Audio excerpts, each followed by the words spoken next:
What's up people, what's up guys, bakunzi ba Menya Média n'abakunzi ba Blaise Journaliste n'aba Inglid Evan. Turabaramukije mwese amahoro y'Imana bane namwe. Uno musi rero tukaba turi kumwe n'umwe mu bastari bakomeye cyane ngaha mu gihugu cyacu cy'u Burundi muri industry ya plus 257. Uno musi rero tukaba tuguhaye karibu mugenzi. Murakoze cyane. Ku batakuzi wo kwidondora. Yego abatanzi ni Mr Zong. Kuva mu ntara ya Mwaro gushika ngaha mu gisagara cya Bujumbura. Bana tukaba turi kumwe n'uwundi mugenzi wacu ku rundi ruhande bamwita Inglid Wela. Hello guys, bakunzi ba Menya Média, ndabaramukije cyane aho muherereye hose. Big up sana. Nico ndakwemerera Inglid bana nkuko mwamama wimenyera rero kuri plateau uno munsi turi kumwe na Mr Zong bana ibibazo vya mbere ndifuza yuko Inglid ndakeneye kumumbariza Mr Zong. Thank you Mr Zong. Fisi kibazo kimwe shaka kukubaza first of all imbere yuko uja mu buririmbyi ni gute abavyeyi bawe bavyakiriye zagenze gute igihe abavyeyi bawe biyumva ko wewe ugiye gutangura kuba umustar urashobora kutubwira? Yego murakoze cyane kumbaza mu bagihazo ciza na nifuza ko mumbaza abavyeyi banje nka mama wewe ntaco yavuze ko byahatara ariko papa yarambereye ingambanyi kubera mutama wanje ni umuntu asengesha mu isengero rero yumvise ndi umuziki ntiyavyakiriye neza ariko narabandanije ubu yaramaze kubitaba nawe mutahuje murate ko abavyeyi musanga bagwa ariko kibi ni kubatuka no kugenda ko buke mukayaga kabaye ikiyago ukabatahuza ivyo uba urimo. Urakoze Mr Zong. Hama nyene niko biba bimeze umuvyeyi ukwiye kumutahuza ko you have a talent kandi ukeneye gukora kugira ushike kure ibyo birumvikana. So nizihe trouble uhura nazo iyo uri kurategura music canke iyo uriko uritegurira gusohora indirimbo shasha? Ingorane ngena ndahura nazo cyane cyambere n'uburyo ibindi navyo nk'umuziki iyo ndabanditse hari igihe nshobora kuwandika nkawusohora nkawujyana muri studio ndawusize ku mbuga ukabura support ntushika aho nshaka ku maradiyo nkasaba ibiganiro bakabinyima. Umva izo ni ingorane ngana nazo aho umuntu ashobora gusohora umuziki yisofye amahera menshi kubera murabona ko nkwana na clip ukabasanga umuziki urabuze support usanga bebade cyane. Rero icyo nosabe ko ratwumviriza boza baramfasha uko ikiganiro tuza bariko abada kuhavura bagikurikirana hari igihe gukurikirana no mu journaliste yajya kwakorera akaranyandikira kuri page yanje ni Mr Zong official kugira ngo nimiburi nje ku radio nkore ikiganiro na kimwe. Donc ni Mr Zong official. Ego official kuri page yanje ya Facebook ariko muri YouTube ni Mr Zong Burundi. Mr Zong Burundi. Ego. None guhise Mr Zong kuberi. Mbo igituma nise Mr Zong byavuye mu bagenzi aho usanga uri kumwe n'abagenzi bumvise uzanye impano yo kuririmba hari abagwa handi mazina hari abakwita umusazi n'abandi bavuga ati usanga bamurinda komeye ariko hari umugenzi wa mbere nkunda ari we Antore n'izina n'umutanzania niwe yampaye izina rya Mr Zong ndagiye ko ndamaze nicyo risigura kuba ariko baranyumviriza batazi izina Mr Zong nicyo risigura ni izina riva muri China canke Etats-Unis na Amerika reka barisigura Zonge gusa gasigura umwana wa kabiri umuhungu cyangwa umukobwa birarekuye kwita Zonge nico gituma agenda umuhungu naciye nshira ko Mr. Donc rero we uri umwana wa kabiri. Yego. Muvukana muri abana bangahe? Abana tuvukana turi batanu. Abavyeyi bose barakuru? Yego. Uvuka hega Mr Zong ko duhuriye ngaha mu gisagara ca Bujumbura? Mvuka mu ntara ya Mwaro. Neza na neza muri commune Ndava ahantu bita kw'isoko Inyantore. Iwabo wa Keve Journaliste.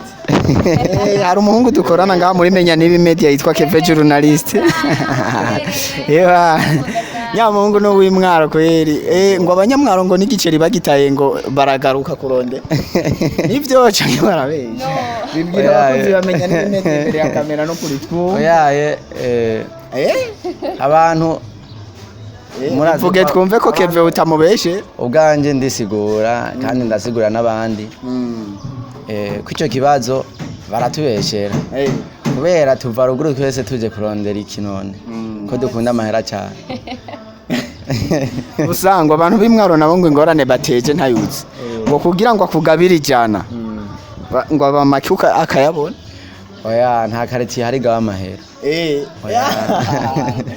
bana tukiraho nyine Inglid ndipfuza nk'utundi tubazo dutatu tuvi wawe ndafise akandi kabazo Mr. Zong none kugira wowe wiyumvemo gusohora indirimbo byoba byaragenze gute ndabizi biba bigoye kugira umuntu atangure kwandika indirimbo avuga ati indirimbo ndumva nushira habona cyangwa nkagira gute wowe wabyiyumviye gute byakujemo gute ukuntu byanjemwo twarakunda gusubiramo indirimbo z'abandi baririmbyi tukiri batoyi aho wasanga kubera iwacu hari ahantu ku mashuri bakunda gutegura ibiteramo bijya by'amafeje ugasanga hari abana nka twebwe nyene turiko turatamba indirimbo z'abandi baririmbyi mbo ubwo haciye haza ideye je nimvamo gukonosora indirimbo ndandika indirimbo ya mbere nayo itamenyekanye canke itazwi naranditse navuga ati kumbura bishoboye ariko indirimbo nanditse nyene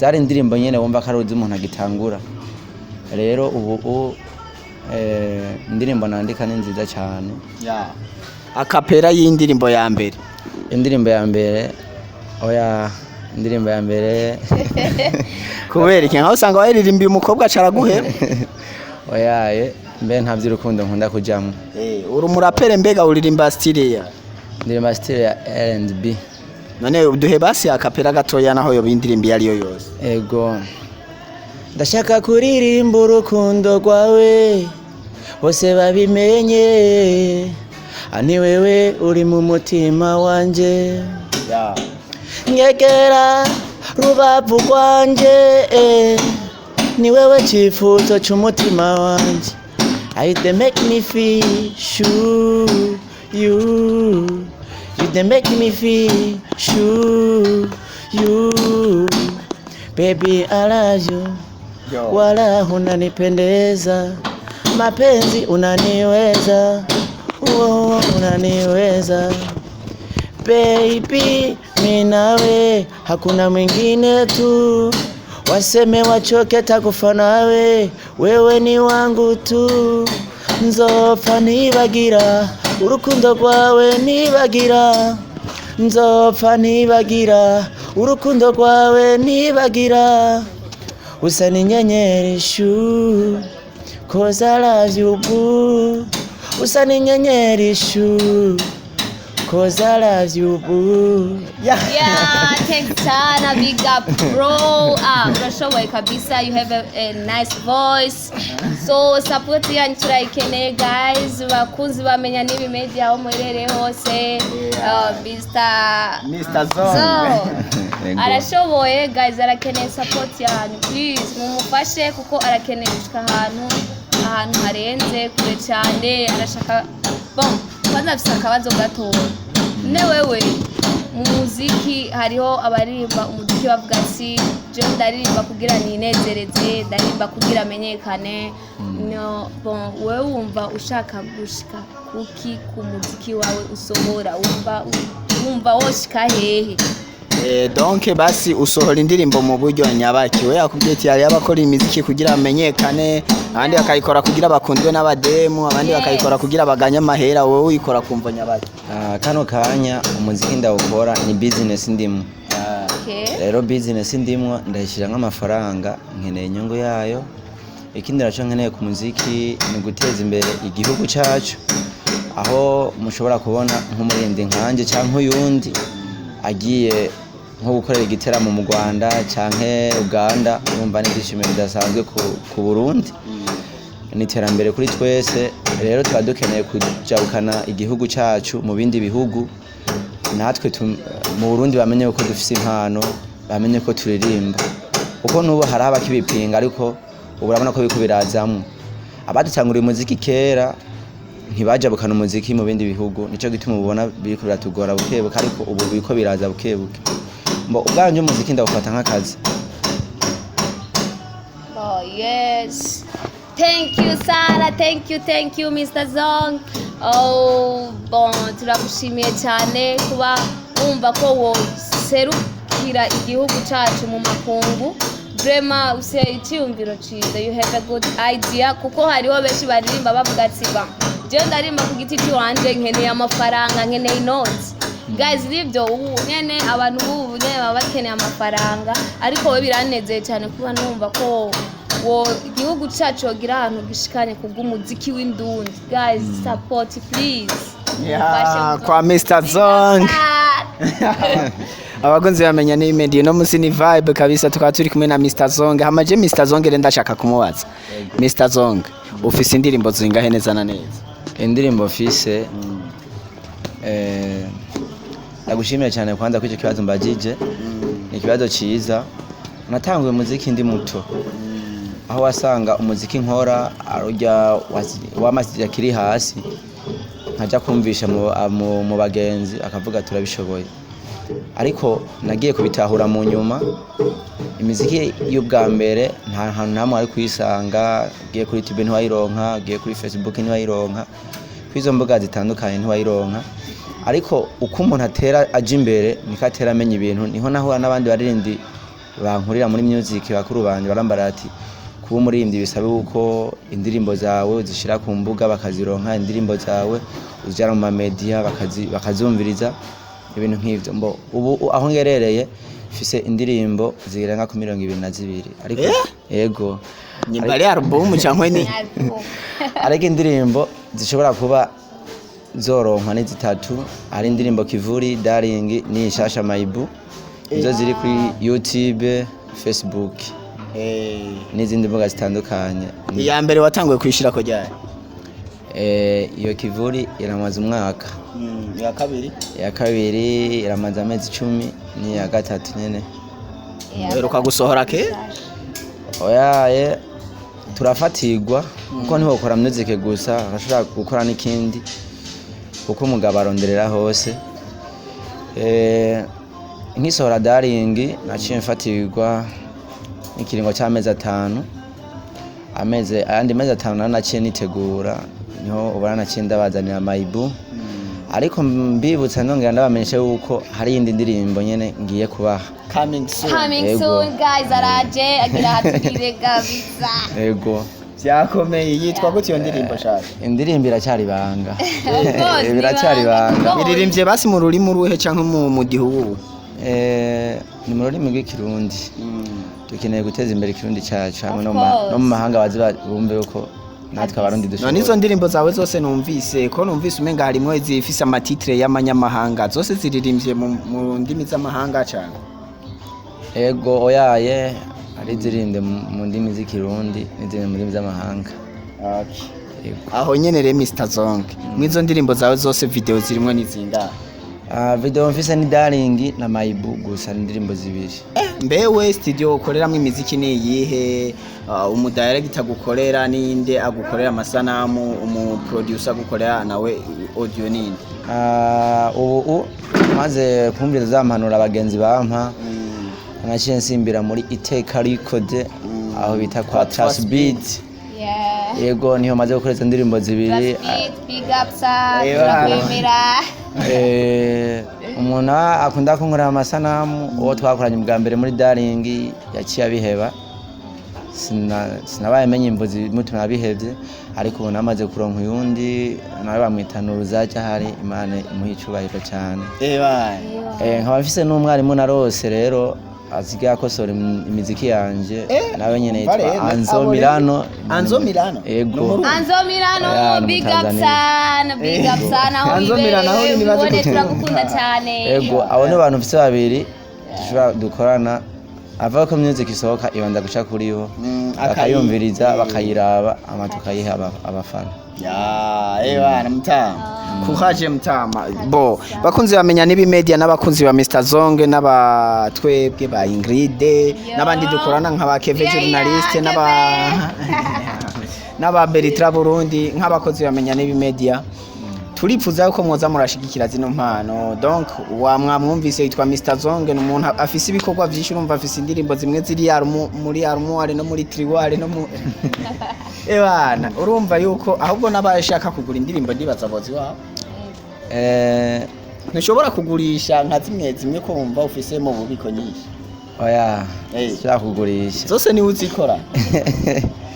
Yego, mu minsi za urafata buja flavor yose uyegeranye uyishire mu gafu. Yego, dushira imbere Imana hama natwe tugakurikira. Ebana, keep up a good vibe kwe muta. Uno munsi rero nk'akabazo dushaka kukubaza. Mr Zonge mu buzima akunda gufungura iki? Icyo nkunda gufungura n'ubugari n'inyama. Yumva ko yaberewe yambaye gute? Ko naberewe mbo je nambaye numva ko mberewe gusa. Mr Zonge arafise umusheri? Oya, nta musheri fise. None ubu mubura gute Inglid ari ngaha? Sinaka byemere. Oya, mu bivugana behind the scene. Ay, umusanyi umviriza ibyo. Kubera intumbero mfise niyo gushikana ibikorwa byanje kure ndetse no gushikana igihugu kure. Mbo iyo uri urugendo kirazira kugenda urahindukira, usanga urugendo warutaye. Yongeye mu mashyari yagiye usanga byahaye, ugasanga amuteye nk'inda, ukasanga music urayihebye. Oya, abastari benshi bararirimba bafise abana, none gutera inda byo tumuheba umuziki. Oya, urumva usanga byahaye. Yego. Na Mr Zonge turagushimiye sana. Conseil manzi ubireka iby'inkundo kuko wewe ufise indoto ushaka gushikako kama. Guys, akeneye kuba umuririmbyi akomeye cyane mu Burundi, akeneye gushikana Burundi kure. Yego. Mu makungu mvuga ati ntakeneye kugenda abana bagenda banamuririra. Yes, of course. Keep up bro. Turagusupportinze kabisa. Nizere ko nabandi baza kubona iki kiganiro boshobora supportinga umubrother wacu kugira igihugu cyacu gitera imbere. Hama Mr Zonge turagushimiye kubona witavye kano kamo ka Menya n'ibi Média. Abakunzi ba Mr Zonge n'abakunzi ba Menya n'ibi Média, mwese muhandanye mu followinga Menya n'ibi Média no kuri YouTube channel ya Mr Zonge Burundi. Mr Zonge turipfuza yuko ugira akajambo kamwe kagasunika rugubye abakunzi bawe n'abagufasha mu by'umuziki n'abandi badukurikirana mu kiganiro no kuri Menya n'ibi Média. Mbo abakunzi banje akajambo no batekerera bangume hafi brema ntibante uzobagwisha hasi. Oyaye indirimbo yabayitega ryari? Indirimbo yanje ufite indirimbo yanje shasha ushobora kuba muri kuno kwezi kwa11. Ndafite zibiri ariyo nshobora kuba mu kwezi kwa11 ndi jenyene, niyo nzokora ndi kumwe n'umu brother wanje Nemera kandi ndazobanezera. Bagenzi, hama Inglid nawe turagushimiye kubona washoboye kuhashika nk'umumenyesha makuru wa Menya n'ibi Média kugira ngo ugire icyo dufashije. Murakoze cyane. Hama abakunzi ba Menya n'ibi Média aho muherereye hose, comment, share and like guys, turabafana cyane. Ego. Nabafana bacu niyo ba boss bacu. Okay. Niyo baduhemba. Hama abakunzi ba Menya n'ibi Média turabashimiye kubona mwigoye mukaza kudufata mu mugongo no kudushigikira kugira ngo ibikorwa byacu bibandanye bitera imbere. Mubandanye mu followinga Menya n'ibi Média no gushigikira umuziki wa +257 n'umuziki wa Mr Zonge official from Mwaro City. Ndamukunda sana. Yego namwe Murakoze. Mugize neza n'abakunzi reba Menya n'ibi Média n'abajournaliste bayo mwese, merci beaucoup. Tutibagiye Kevin na Beritra aho bari hose, abakunzi ba Menya n'ibi Média, abajournaliste na Inglid turahari. Reka nanjye shimire Menya n'ibi Média yagerageje kundondera ikankoresha kino kiganiro. Shimire na Blaise mbese no Inglid. Shimire n'abadagukwikana kino kiganiro muze kugikwikana kuri YouTube ni Menya n'ibi Média. Ego mugire comment, share ndetse na subscribe. Hama musimire kuri YouTube murabe indirimbo yanje Maibu, mugire subscribe na comment na like. Hama musimire kuri Facebook ku rubuga rwanje rwa page ni Mr Zonge official, following bikunze sike ko na message na Instagram nuko nyene Mr Zonge official, na Twitter Mr Zonge Burundi. Yego. Ya uno musi bavyumvise n'ababosi mufise imitahera bamuhishoremwe impano z'Uburundi zibandanye zitera imbere guys. Ramuzishoremwe kuko ngaha ingorane gusa mu Burundi bidutera hari ibintu vya egoisme n'ubugize ngo agira icaronka akizabi wabo gusa ariko impano zo ngaha hari ababosi baryoherwa guys. Mugume mushora amafaranga mwiza impano abantu baryoherwa ngaha bagume babahaye ibintu bikomeye. Ego.